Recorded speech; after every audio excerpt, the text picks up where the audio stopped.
First lecture में हमने study किया था सिंपल डिस्टिलेशन, ठीक है। तो इसमें देखो फ्रैक्शनल डिस्टिलेशन में हम क्या करते हैं और कहाँ पे हम ये यूज़ किया जाता है। देखो हमारे पास कुछ ऐसे लिक्विड्स होंगे कि जिसके बॉइलिंग पॉइंट में ज़्यादा डिफरेंस नहीं होता, ठीक है। तो नॉर्मली जो प्रिंसिपल होता है हमारा फ्रैक्शनल डिस्टिलेशन का, जो नॉर्मल प्रिंसिपल होता है उसमें क्या करते हैं कि हम डिफरेंस लेते हैं, difference in the boiling point, ठीक है। कि अगर बॉइलिंग पॉइंट का डिफरेंस है तो जिसका बॉइलिंग पॉइंट कम होगा वो पहले ही पेपर बना लेगा, जिसका बॉइलिंग पॉइंट ज़्यादा वो बाद में पेपर बना लेगा। तो ऐसे ऐसे हम डिस्टिलेशन से सेपरेट कर लेते हैं टू मिक्सिबल लिक्विड्स को, ठीक है। लेकिन यहाँ पे कुछ ऐसे लिक्विड्स होते हैं हमारे पास जिनके बॉइलिंग पॉइंट में बहुत कम डिफरेंस होता है, ठीक है। तो उस केसेस में क्या होता है कि आप सिंपल डिस्टिलेशन प्रोसेस का यूज़ नहीं कर सकते। क्यों नहीं कर सकते? क्योंकि उसमें दोनों लिक्विड्स के हमारे वेपर्स बनना हो सकता है, साथ साथ में स्टार्ट हो जाए बनना, ठीक है। तो आप उसके लिए सिंपल डिस्टिलेशन से आप सेपरेट नहीं कर सकते इजीली उन लिक्विड्स को, ठीक है, जिनके बॉइलिंग पॉइंट में काफ़ी डिफरेंस मतलब काफ़ी कम डिफरेंस होगा, बहुत कम डिफरेंस होता है, ठीक है। तो उसके लिए हम अलग से एक प्रोसेस यूज करते हैं जिसका नाम होता है हमारे पास फ्रैक्शनल डिस्टिलेशन, ठीक है। तो फ्रैक्शनल डिस्टिलेशन में हम क्या करते हैं कि यहाँ पर वही असेंबली मेरी पूरी, ठीक है, ये मैंने ले ली राउंड बॉटम फ्लास्क, ठीक।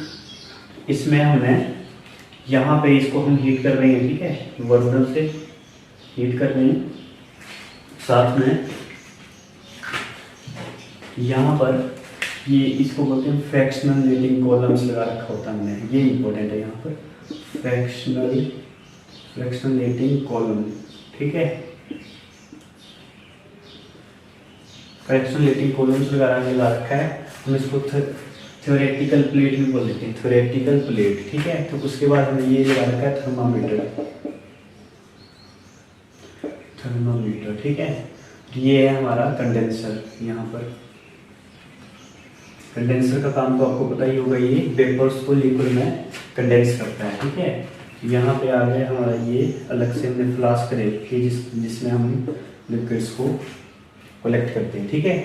तो यहाँ पे देखो मान लो हमारे पास फिर से 2 मिक्सिबल लिक्विड है, ठीक है। तो इस बार क्या है हमारा, ये जो मिक्सिबल लिक्विड है इनमें बॉइलिंग पॉइंट में, इनके बॉइलिंग पॉइंट में काफ़ी डिफरेंस है, ठीक है। फ्रैक्शनल डिस्टिलेशन में क्या करते हैं हम कि जिसमें काफ़ी कम डिफरेंस होता है बॉइलिंग पॉइंट का, ठीक है, जैसे 30 डिग्री सेल्सियस से कम होगा तो उस केसेस में हम यूज़ करते हैं फ्रैक्शनल डिस्टिलेशन, ठीक। यहाँ पे देखो जैसे यहाँ पे मान लो हमारे पास ये वाटर है, ठीक है, और एक है हमारा एल्कोहल, इथाइल एल्कोहल, ठीक है।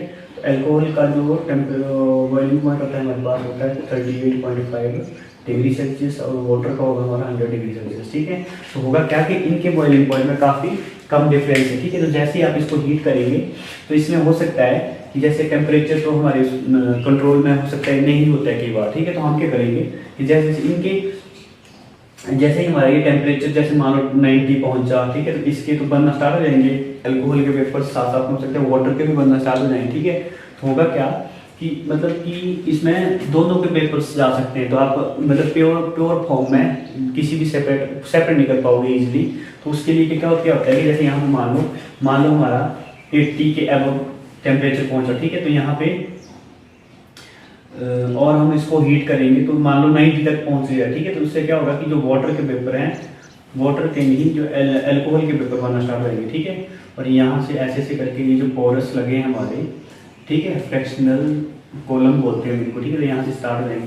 फिर हो सकता है इसके साथ साथ जो ये वाटर के बने वेपर्स, ये इनका वेपर प्रेशर इतना हाई नहीं होगा, ठीक है। वेपर प्रेशर हाई क्यों नहीं होगा? क्योंकि ये काफ़ी कम अमाउंट में बनेगी, क्योंकि इसका बॉइलिंग पॉइंट 100 डिग्री सेल्सियस होता है, ठीक है। तो ये इसका हो सकता है बन जाए, तो बनने के बाद क्या होगा हमारा कि इसका वेपर प्रेशर इतना ज़्यादा नहीं होगा, तो इन कॉलम से टकरा के ये जो वाटर के जो वेपर हैं इन कॉलम से टकरा के वापस आ जाएंगे, ठीक है।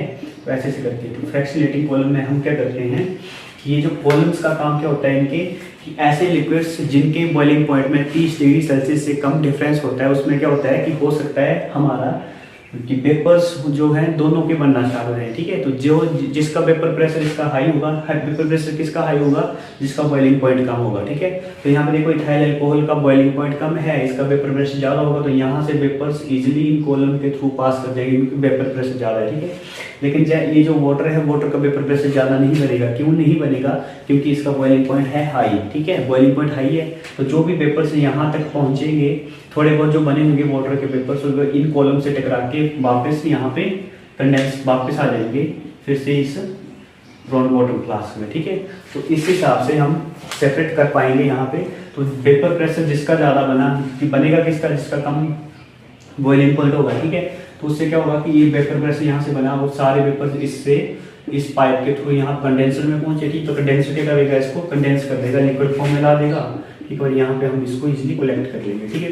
तो इस हिसाब से हम जिनके बॉइलिंग पॉइंट में 30 डिग्री सेल्सियस से कम डिफरेंस होता है उनको हम फ्रैक्शनल डिस्टिलेशन से ही सेपरेट आउट करते हैं, ठीक है। फिर क्या आया कि जैसे जैसे हमने पूरा ये अल्कोहल हमारा यहाँ पे आ जाएगा, ठीक है। हमें और हीट करना पड़ेगा, हो सकता है 100 डिग्री तक करना पड़ जाए। तो उसमें क्या होगा, 100 डिग्री सेल्सियस पर वाटर के वेपर बनना स्टार्ट हो जाएंगे, लेकिन वेपर प्रेशर इतना ज़्यादा नहीं होगा, ठीक है। नहीं होगा तो वेपर्स जो वाटर के वेपर है हमारे वो तो आ जाएंगे इन कंडेंस होकर यहाँ से, ये जो कॉलम्स लगे हैं इससे टकरा के वापस आ जाएंगे। और ये अल्कोहल जो है तब तक तो सारा हो चुका होगा, क्योंकि इसका बॉइलिंग पॉइंट ही 80 डिग्री सेल्सियस पर हो जाता है ये सारा, ठीक है। तो इस केस में हम अल्कोहल को सेपरेट कर लेंगे। फिर उसके नेक्स्ट जब हाई टेम्परेचर हम जैसे हाई ज़्यादा हीट करेंगे तो उससे क्या होगा कि अब वाटर के भी वेपर बनना स्टार्ट हो जाएंगे। और वाटर के वेपर भी जैसे वेपर का प्रेशर इसका बाद में बढ़ जाएगा, क्योंकि हमने टेम्परेचर बढ़ा दिया है, टेम्परेचर बढ़ जाएगा हमारा तो इसका वेपर प्रेशर भी बढ़ेगा। तो वाटर भी यहाँ से होते हुए कंडेंसर में आएगा और कंडेंसर से फिर हम फिर से सेपरेटली कलेक्ट कर लेंगे, ठीक है। तो ऐसे ऐसे हम फ्रैक्शनल डिस्टिलेशन का यूज़ करते हैं जहाँ पर 30 डिग्री सेल्सियस से कम डिफरेंस होता है हमारे किसी बॉइल्ड लिक्विड्स में, ठीक है। और ये जो प्रोसेस होते हैं ये यूज़ करते हैं हम, इंडस्ट्रियल प्रोसेस होती है ये यूज़ करते हैं for the separation of crude oil, ठीक है। Crude oil in petroleum industry, ठीक है। जो कच्चा तेल होता है हमारा उसको, क्योंकि उनके बॉइलिंग पॉइंट में काफ़ी डिफरेंस नहीं होता है, काफ़ी कम डिफरेंस होता है, तो उस केसेस में हम पेट्रोलियम इंडस्ट्री में भी फ्रैक्शनल डिस्टिलेशन का यूज़ करते हैं। So thank you. This is the end of this lecture.